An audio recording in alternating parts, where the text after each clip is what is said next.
देव जी महाराज कहते समय नूं पहचानिया जाता है दिन करके रात करके। दिन जाल है रात जाल है मनुख फसे है। जाली रैन जाल दिन हुआ जेती घड़ी भाई तेती। परमात्मा की दुनिया दिन रात ही नहीं, न दिन न रात समा नहीं है। दिन सरैन वेद नहीं शास्त्र ताम बसे निरंकार। कहत कबीर नर तिसे ध्यावो बावरिया संसार। ऐ पागल संसारियो कबीर कहने उसका चिंतन करो जिहदी दुनिया समा ही कोई नहीं, वक्त ही कोई नहीं। एक ते समा थानू हाथ देते बनी हुई घड़ी दसदी एक मिनट सैकेंड। दिन करके पता चलता है हुण दिन का पहला पैर है, दूजा पैर है, तीजा चौथा। रात नूं नापदे हुंदे सन पुराने लोग सप्त ऋषियां करके तारियां की चाल। रात का पहला पैर हो गया, हुण रात का दूजा पैर, हुण रात का तीजा पैर, हुण चौथा पैर है वो उड़ गई। नापदे सन रात नूं नापण दा ढंग, दिन नूं नापण दा ढंग, समय नूं नापण दा इह ढंग सी। दिन सरैन वेद नहीं शास्त्र तां बसे निरंकारा। कबीर कहते निरंकार की दुनिया च ना दिन ना रात, बहुत समय है ही नहीं, है ही नहीं। तो एक समय की पहचान होती है दिन रात करके, एक समय की पहचान होती है हद के उत्ते बनी हुई वाच करके घड़ी करके। लेकिन एक समय की पहचान सानू साडा मन दसदा है। और विद्वान कहते हैं बस वही ठीक दसदा है। मनुख बेचैन बैठा है, बेहाल बैठा है, परेशान बैठा है, या पीड़ा विच बैठा है, संताप विच बैठा है, समा लंबा हो जाता है। कहते अज का दिन तो इतना लंबा हो गया है, कटदा ही नहीं। पीड़ा है, दुख है, तकलीफ है, तड़पना है, बेहाली है, बेचैनी है, परेशानी है। मनुख कह देंदा रात तो बहुत लंबी है, लंघदी नहीं। दुख जिस समा लंबा हो जाता है, जितना दुख गहरा होवे उतना ही दिन लंबा हो जाता है, उतनी रात लंबी हो जाती है। बाबा फरीद कहते हैं फरीदा राती वड्डियां दुख दुख उठन पास दुखन औके। हौके के विछोड़े च निकलणगे धन का विछोड़ा, प्रभुता का विछोड़ा, सेहत का विछोड़ा, परिवार का विछोड़ा, मित्रां का विछोड़ा, पुत्रां का विछोड़ा, वतनां का विछोड़ा। जिस नाल बहुत प्यार होवे कि उसका विछोड़ा ते तड़पाएगा या परमात्मा का विछोड़ा। औके निकलणगे, एक तड़पना दे समा लंबा हो जाता है, वक्त लंबा हो जाता है। जितनी ज्यादा पीड़ा होगी उतना ही समा लंबा होगा। धन गुरु अर्जन देव जी के दो बोल थोड़े सामने रखा कि मैं अगे चला। साहब कहते हैं चार पहर चौ जुगे समाने रैन भई तब अंत न जाने। हे प्रभु तेरे विछोड़े की पीड़ा विच दिन दे चार पहर चार युगां वर्गे नहीं लगते, नहीं लगते। दुख के समा लंबा हो गया और चार युग के लखां सारा वर्गे हो गए अगर पुरानी गणत के मुताबिक गिने हैं। लेकिन दास ने जिस ढंग नाल गिनती की हर 2500 साल बाद युग बदल जाता है, या वध तो वध गिनो 3-3.5 साल के युग बदल जाता है। अज तो 5000 साल पहले श्री राम है सन, इन्ना ही समय है त्रेते युग के अवतार। अज तो 3,500 साल पहले श्री कृष्ण है सन। विचकार कितना समय लगा है कि द्वापर के अवतार कि फिर 550 साल पहले धन गुरु नानक देव जी महाराज का वजूद शरीर है सी कि कलयुग के अवतार विचकार कितना भी गया है। एक प्रकरण अलग में 4 युग एक लेख भी लिखा से वध तो वध अवधि एक युग की 3-3.5 साल तो ज्यादा नहीं है। तो युग का बदलना की होता है? मनुख के विचारों का बदल जाना, सोचने का बदल जाना, जीवन के ढंग का बदल जाना, जिंदगी के मकसद का बदल जाना। बस बदल गया, युग बदल गया, खान पान बदल गया, विचार बदल गए, संस्कार बदल गए, जीवन का ढंग बदल गया, सोचनी बदल गई। किसी तब्दीली ना युग की तब्दीली कहने ना जमीन बदलती है, ना आसमान बदलता, ना सूरज चंद तारे बदलते, बदलता कुछ भी नहीं, सिर्फ मनुख का रहन सहन बदल जाता, सिर्फ मनुख की सोचनी बदल जाती है। यही गुरु नानक कहते हैं, सोई चंद चढ़े से तारे, सोई दिनियर तप्त रहे, सागर तीसा पवन दुलारे, जुग जी खेले था कैसे, राम कली मल्ला पैदा। महाराज कहते जो सतयुग के सूरज से, सोई चंद चढ़े से तारे, सोई दिनियर तप्त रहे, ओही दिनियर, ओही सूरज, चंद्रमा भी हुई है, तारे भी हुई है, जमीन भी हुई, आसमान भी हुई, सागर भी हुई है, जो सतयुग के से। फिर की बदलता है जो तुसी कहते हो युग बदल गए? ये गुरु नानक का प्रश्न है, और गुरु नानक ने आप भी जवाब दिते हैं इस लंबे चौड़े शब्द में, पर करने इस वक्त ये नहीं। सतगुरु कहते हैं विचार बदलते हैं, सोचनी बदलती है, युग बदल जाता है, रहन सहन बदलता है, तरस जिंदगी बदलती है, युग बदल जाता है। चलो एक अलग प्रकरण, साहिब कहते चार पहर चौ जुगे समान है, हे प्रभु तेरे विछोड़े दी पीड़ा दे, दिन दे चार पैर चार युगा वर्गे ने, हजारां सालां वर्गे नहीं लगते। कि कवि की कल्पना न समझ लेना, एक अवतारी पुरुष के अमर वाक ने, पीड़ा के समा लंबा हो जाता है, दुख के समा लंबा हो जाता है, बेहाली बेचैनी परेशानी समा लंबा हो जाता है। चार पहर चौ जुगे समाने, एक घड़ी दिनस मुको बहुत दिया, मन न रहे कैसे मिलों गया, एक घड़ी कई दिना वर्गी है नहीं लगती। दुख दे समा लंबा हो जाता है, सुख दे समा छोटा हो जाता है। बंदा के दिन है अज का दिन होने आया होने चला गया, एक घंटा इंज लंघ गया जिवें एक मिनट। कभी कोई संगीत की धुन, कोई कविता, कोई नृत्य, कोई महफिल, लोग कह दिन फलाने ने तो समय को बन के रख देता, समा के रुक गया, समा नहीं रुकेगा, समा के अपनी चाल नाल चल रहा।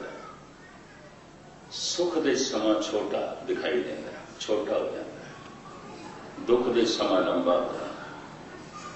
कोई दिन इंज लंघ गया जिवें एक मिनट, सुख दे बेहाली बेचैनी विच एक मिनट इंज लंघिया जिवें कई युग नहीं लंघ।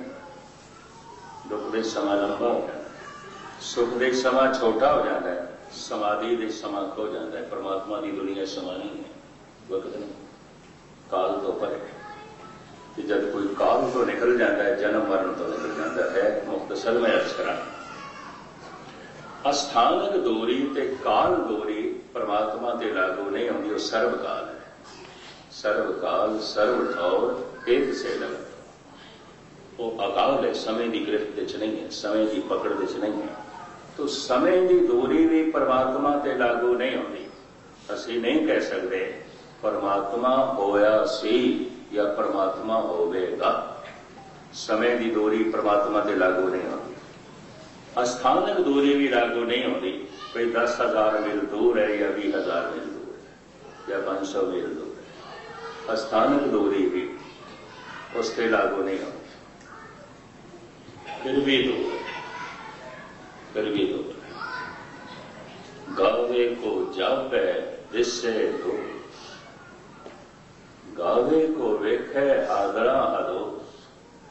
गाण वालियां दी कई कोटियां गुरु नानक ने बयान कीतियां ने इस पौड़ी च। मैं दो नुकते थोड़े सामने रखे हैं। गा रहा है कोई बहुत दूर है, बहुत दूर है, गा रहा है कोई बहुत नेड़े, बहुत नेड़े, और दोवें ठीक गा रहे हैं। अस्थानक दूरी परमात्मा ते लागू नहीं होती, समय की दूरी भी लागू नहीं होती।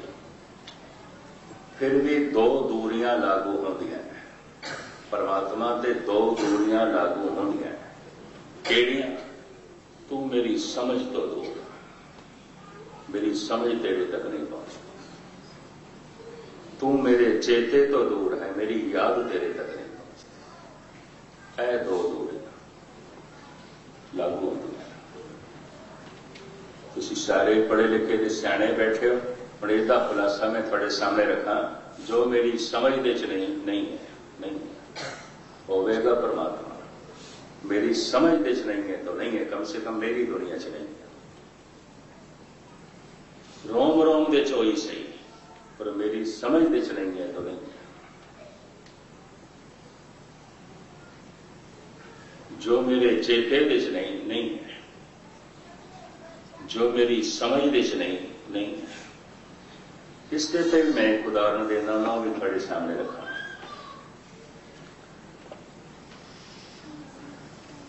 पशु नानके दादके सौरे के पशुओं के भी होंगे ने, नानी उन्होंने भी है, सस उन्होंने भी है, दादी उन्होंने भी है, मां बहन उन्होंने भी है, भरा उन्होंने भी है, पति पत्नी के संबंध उन्होंने भी बनते हैं, पर समझ कोई नहीं।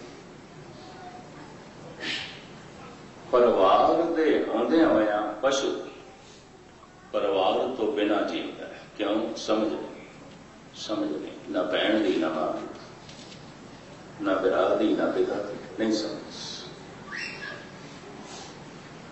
परिवार के होंदे होया पशु परिवार तो बिना जीवता है। क्यों? समझ नहीं। निरंकार दे होंदे होया मनुख निरंकार तो बिना जीवता है। क्यों? समझ नहीं। जीवन का ढंग दसदा पिया पशु का, इनू परिवार की समझ नहीं है। औखे ना होना मनुख की जिंदगी दसती पई है, इनू रब की कोई समझ नहीं, कोई समझ नहीं। जीवन का ढंग दसदा पिया। परिवार के होंदे होया पशु परिवार तो बिना जीवता है। क्यों? समझ नहीं। ओदा जीवन ही दसदा पिया ने, वाकई समझ नहीं। निरंकार दे होंदे होया मनुख निरंकार तो बिना जीवता है। क्यों? समझ नहीं है। और मनुख का जीवन दसदा पिया, वाकई समझ नहीं। तू मेरी समझ तो दूर है, बहुत दूर है, मेरी समझ नहीं पहुंचती तेरे तक। तू मेरे चेते तो दूर है, मेरी याद शक्ति नहीं पहुंचती तेरे तक। जो मेरे चेते च नहीं, पंजाबी च चेता कहते हैं, उर्दू च याद कहते हैं, संस्कृत सिमरन कहते हैं। जो मेरी सिमरती विच नहीं है, जो मेरे चेते विच नहीं है, जो मेरी याद विच नहीं है। मेरे जेब विच मोती होवे, मेरे चेते च नहीं है तो नहीं है। मेरे सामने हीरा पे मेरी समझ विच नहीं है तो नहीं। कम से कम हीरा पे नहीं है, क्योंकि मेरी समझ च नहीं है। जो मेरी समझ विच नहीं है, जो मेरे चेते विच नहीं है। क्या वाकई परमात्मा समझ दे च आ जाता है? हुण मैं ये भी अर्ज करा, किन्ने बंदे ने जिन्हां दी समझ च आ जाता है? दोए नुकते थोड़े सामने बयान करा। जन नानक को तन में किन्हू गुरमुख होए पछाना, करोड़ां च कोई जिहदी समझ च आंदा है। करोड़ां च, हजारां च नहीं, सैकड़ियां च नहीं, करोड़ां च। 1 करोड़ दे च भी एक नहीं, कई करोड़ां च एक। इस वक्त जमीन के उत्ते कोई 6 अरब के करीब आबादी होने लगी है। कि चलो 5 करोड़ दे च भी एक मान लो, किन्ने होंगे? ज्यादा नहीं, इस चक्कर च ना पैना। चंदन तरना बन बन साधना पुर है। चंदन का दरख्त हर जंगल दे च नहीं है। रब नाल जुड़ी हुई आत्मा हर शहर दे च नहीं है, हर मुल्क दे च नहीं है। जो मेरी समझ दे च नहीं, जो मेरे चेते दे च नहीं है, तो वाकई परमात्मा समझ दे च आ जाता है। अगर समझ दे च आ जाता है तो फिर परमात्मा वड्डा नहीं, मेरी समझ वड्डी है। बड़े ध्यान नाल सुनो। तुसीं आखोगे फिर मैं ऐसा क्यों पिया कहना, गुरबाणी क्यों कहती है, तू समरथ बड़ा मेरी मत थोड़ी ना। हे प्रभु तू बहुत वड्डा है, बहुत वड्डा है, सागर की तरह, मेरी समझ ते प्याले की तरह। ये सागर प्याले किस तरह आ गया? समझ समझ के एक समझ मिलती है कि मैं तेनों नहीं समझ सकता, मैं तेनों नहीं समझ सकता, तू मेरी समझ विच नहीं आ सकता। ये बहुत वड्डी समझ है, बड़ी महान समझ है। समझ समझ के ये समझ मिलती है कि हे प्रभु मैं नहीं समझ सकता। बड़ी वड्डी ये अनुभवी घटना उसकी जिंदगी च घट गई है। मैं पढ़ रहा से एक दिन सुकरात उसकी आप बीती, उसकी ऑटोबायोग्राफी जो उसने लिखा है। कहता जब मैं छोटा सी बच्चों नाल खेडदा सी ते डींगा मैं मारदा हुंदा सी बच्चों के सामने, मैं सब कुछ जानदा, तुसीं पुछो तो मैं दसांगा, तुसीं कोई भी प्रश्न करो मैं दसांगा क्योंकि मैं सब कुछ जानदा। सुकरात कहते बच्चे मेरा रोग मनते सन तो मैं बच्चों का मुखी बनया होया सी, नेता बनया होया सी, सारे मेरे तो डरते सी।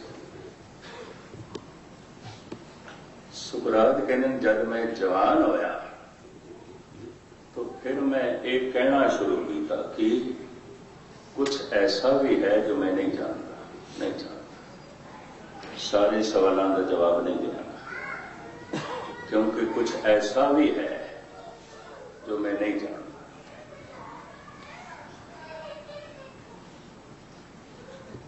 कहता अज मैं बुढ़ा हो गया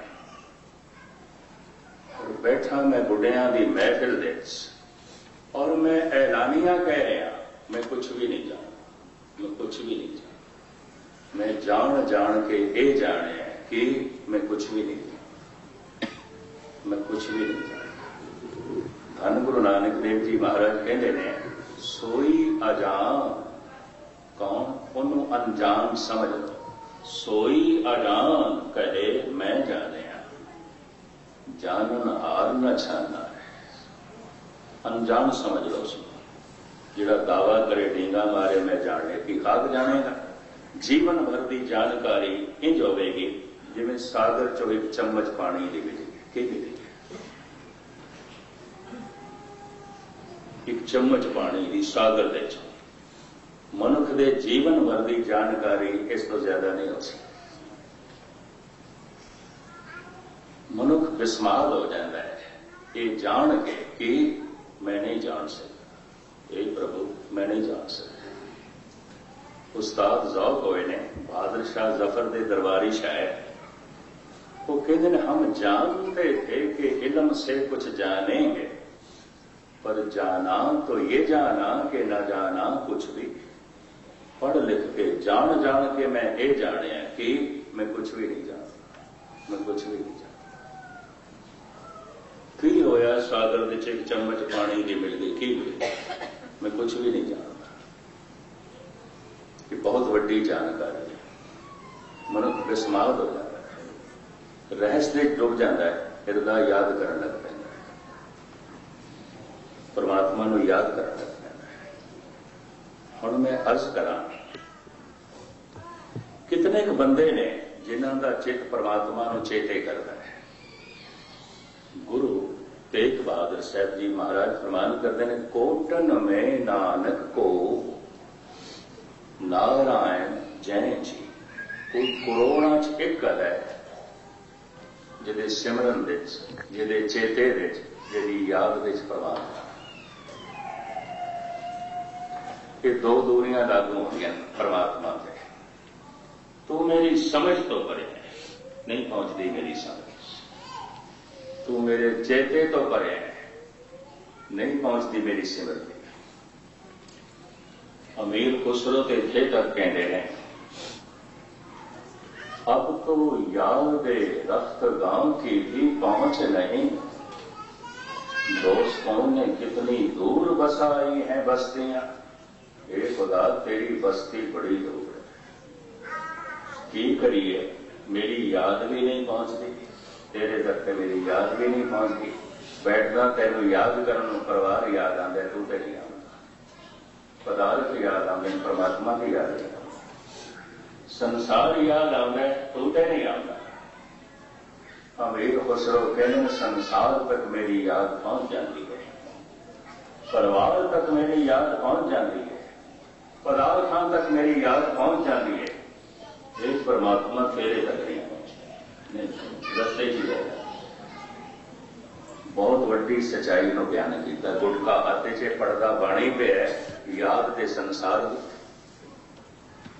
जबान नाल जपदा वाहिगुरू वाहिगुरू पे है, मन ते किधरे परिवार दी उलझना च फसिया पे। अमीर खुसरो कहंदा है, हे खुदा याद परिवार तक पहुंच जाती है, पदार्थां तक पहुंच जाती है, संसार तक पहुंच जाती है, हे निरंकार तेरे तक नहीं पहुंचती। की करा, तेरी बस्ती इतनी दूर है, तो इतना दूर है। अस्थानक दूरी परमात्मा के लागू नहीं होती, और समय की दूरी भी परमात्मा के लागू नहीं होती। फिर भी दूर है, फिर भी दूर है। बाबा फरीद कहते गलिए चिक्कड़ दूर कर, केड़ी दूरी है? तू मेरे समझ तो परे, तू मेरे चेते तो परे। जद तेनू याद करन लगना चला तो भिजे कमली, गलिए चिक्कड़ दूर कर, रस्ते चिक्कड़ बड़ा, याद तेनू करना, याद आउंदे ने पदार्थ, याद करन लगना अरूप नूं ते रूप याद आउंदा है। हे निरंकार तेनू याद करन बैठना, संसार याद आउंदा है, चिक्कड़ च लिबड़दा, तेरी याद ते आउंदी कोई। बहुत वड्डी सच्चाई बाबे फरीद ने बयान कर दी। अभ्यासी लोग जो अभ्यास करते हैं, 4-4 घंटे का अभ्यास करने वाले भी रोंदे मिलेंगे भी 1 मिनट भी याद नहीं चली। खपे 4 घंटे, मेहनत इतनी की थी। तो मेरी समझ तो परे है, तो मेरे चेते तो परे है। असी ईश्वर नूं गवाया नहीं, गवा नहीं सकते, बुलाया है, बुला सकते। मैं फिर दोहराना, असी ईश्वर नूं गवाया नहीं, गवा नहीं सकते। उसदे विच जन्म उसदे विच, जीवन उसदे विच, मरण उसदे विच। जिवें मछली का जन्म मरण सारा सागर दे है, सब कुछ ते परमात्मा च हो रहा है। असी उसनूं गवाया नहीं, गवा उसनूं सकते हैं जो एक जगह है तो दूसरी जगह नहीं, सब कुछ तो उसके विच है। असी परमात्मा नूं गवाया नहीं, गवा नहीं सकते, बुलाया है, बुला सकते हैं। कि बुलाया क्या है? समझ नहीं है, कि समझ के नहीं है, समझ ए नहीं है। हे प्रभु मैं नहीं समझ सकता, मैं नहीं समझ सकता। तो इतना महान, इतना महान, तो तेरी महानता के सामने मेरी समझ इतनी छोटी, इतनी छोटी।